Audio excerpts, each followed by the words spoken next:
Alright guys, so I'm going to do a little different video today, just mostly because I see a lot of vehicles that brakes not necessarily are done incorrectly, but it could be done better. So I just figured I'd put a video out that's kind of just a little, when you're just doing pads and rotors, like people just slap new rotors on, slap new pads in there, they don't clean anything, they don't lube anything, they just throw it together. Well, if you do it correctly, everything will work correctly and it'll actually last longer. The other side of it is these are your brakes. This is what helps you stop. So if your brakes aren't done correctly, there is the probability of them failing, which therefore causes an accident and injury or death. So with that being said, I'm gonna just kind of go through how I do them, and everybody does them different, but this is how I do them.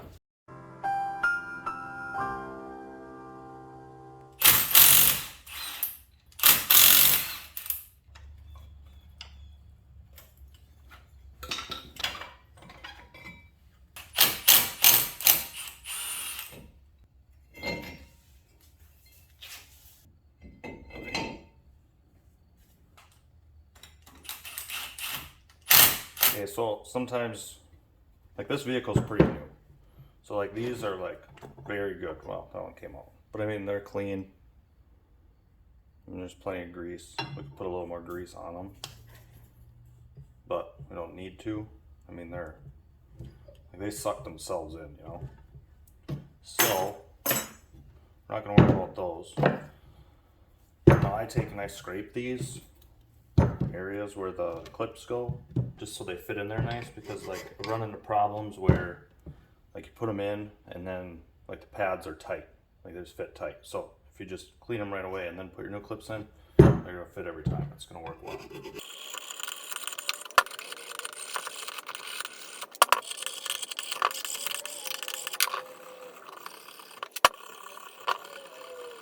See, they're all nice and shiny in there now, shiny-ish.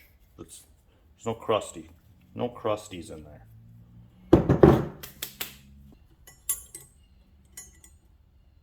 See how nice that fits in there? There's nothing holding it up. Surprisingly enough, over time, dirt and debris and whatever gets back there somehow. Rust, whatever else.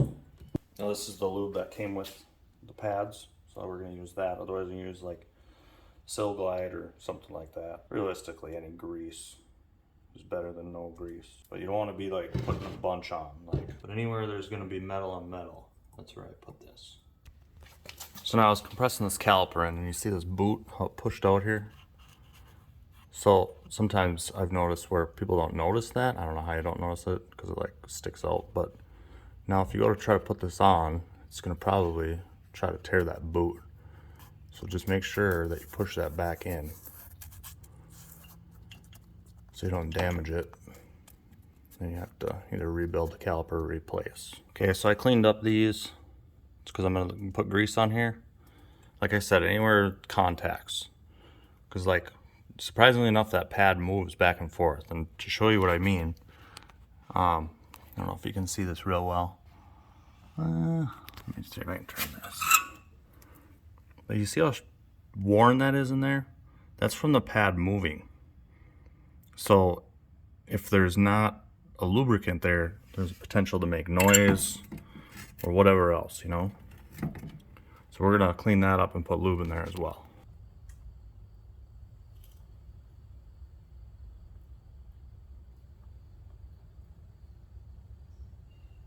Like I said, it doesn't really take much. Like you don't want this stuff like splattering all over your pads, because that would defeat the purpose of brakes. Right? So the other thing I didn't show you was there was like a bunch of Loctite like all over here. So I cleaned that off, because like that's your mating surface. So like that can, it's probably not going to affect anything, but I just make sure and clean it off, and then I'm going to take and clean all the Loctite off the bolts. So I put new Loctite on and all that. All right, so we got our Loctite on our caliper bracket bolts. We're going to get that back on. Always pay attention to your pads too, because sometimes there's an inside and an outside pad. Like this is our inside. So our outside, so you can see this bottom is different. Like this is just for this vehicle. This isn't how all vehicles are, but just pay attention, Sometimes they all look the same, but they're not.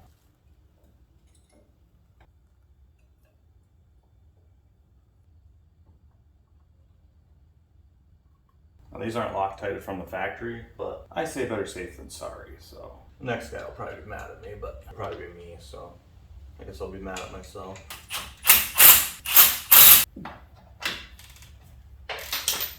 So there it is.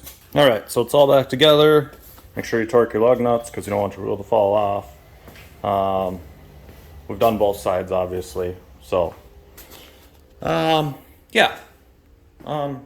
As you can see, like, I hand check everything, which a lot of people probably don't. They just run her home with the gun and call it a day, but you can't really tell how tight something is with the gun. So, I just like to hand check everything. Everything's Loctited because I don't like things coming loose, especially brake parts. Obviously, if you have something that, like, is apart more than it's together, like some type of race car or drift car or something, like, I mean, I don't know if I would lube everything all the time because, I mean, unless you're gonna re-lube it every time you take it apart, but a lot of times, like that's a lot of messing around. So, something like that, I probably wouldn't. I would probably just slide them in there because it's not gonna matter, really. Sorry, I was looking at the neighbor's house. But yeah, so hopefully this helps somebody be a little more confident in doing brakes on their own. Doing them the right way, not necessarily the right way. This is the way that I do it, and it works well. Never had an issue. So yeah, it's a little boring brake video. Hopefully the next one's a little more fun. We probably got some cool stuff coming up that's a little more entertaining to watch. So we'll see you there.